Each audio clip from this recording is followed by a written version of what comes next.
Paris-Nice is slowly losing its standing as the major spring stage race to Tirreno-Adriatico, but it still boasts a strong field of sprinters and general classification riders. With 2 time trials bookending the race, the course differs greatly to the one that Carlos Betancur won on last season. Stage 4 to Croix de Chabaret sees the beginning of a mountain-packed final 4 days and will test the GC favourites, with a traditional finish on the Col d'Aise proving the decider. Here are Cyclingnews' top 10 riders to watch at Paris-Nice. With defending champion Carlos Betancur heading to Tirreno-Adriatico this season, Romain Bardet is likely to be riding with the number 1 dossard on his back. Bardet came of age in 2014, battling for the Tour's white jersey and eventually finishing 6th overall. There'll be great expectations placed on him this season, and Paris-Nice will be an opportunity to see where he's at early on.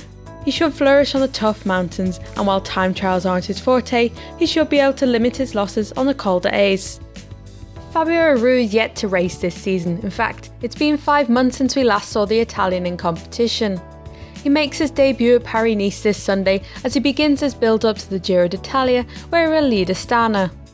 Astana's filled the news this winter, but Aru himself has been fairly quiet. Like Bardet before him, 2014 was a defining year for Aru, with his 3rd overall at the Giro d'Italia and 2 stage wins at the Vuelta, and 2015 is a key season for him. TJ Van Garderen will be looking to continue a strong start to the season with victory here.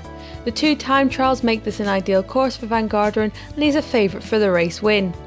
The American began his season in the heat of a man where he was disappointed to finish 2nd to Rafa Valls on Green Mountain and in the overall classification.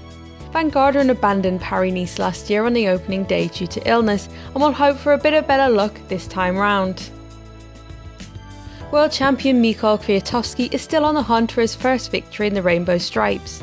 The Ethics Quick-Step rider has come close on a couple of occasions at the Tour de San Luis and the Volta al Algarve. It's the first time that Kwiatkowski has ridden at Paris-Nice, normally opting for Tirreno-Adriatico as his spring stage race. He hasn't peaked as early as he did in 2014, but his form looks to be building nicely and he should be a serious contender in the general classification.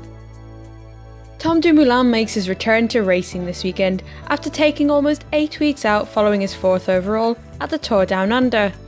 Dumoulin will share Giant-Alpecin's GC hopes with Warren Barguil as he continues his development as a stage racer. There is little doubt that Barguil is the stronger of the two in the climbs, however Dumoulin's ability in the time trial should see him claw back any time lost in the mountains and makes him a favourite for the victory on the first and final days.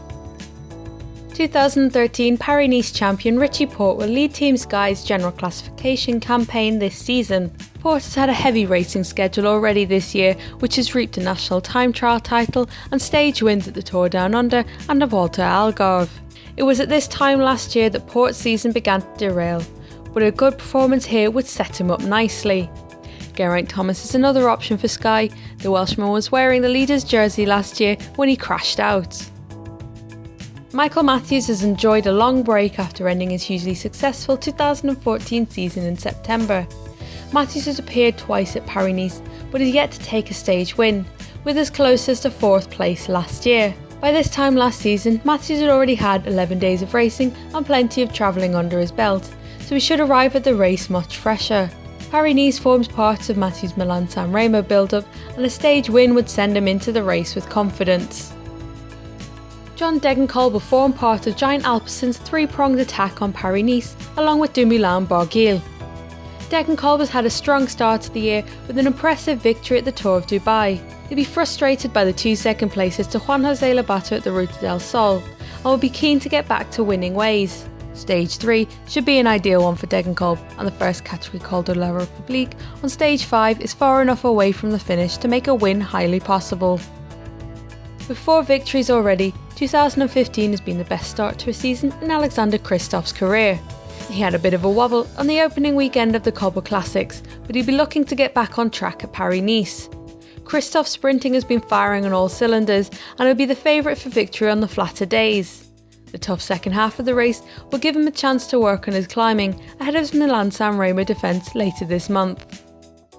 After 2 years away, Bradley Wiggins will return to the race that he won back in 2012 en route to his Tour de France title. He's unlikely to be contesting the overall victory this time round, after turning his focus away from stage races in the last month of his road career. For much of the week, Wiggins will be playing a supporting role for the team's general classification hopefuls Porte and Thomas, but he'll be a strong contender for the race's 2 time trials.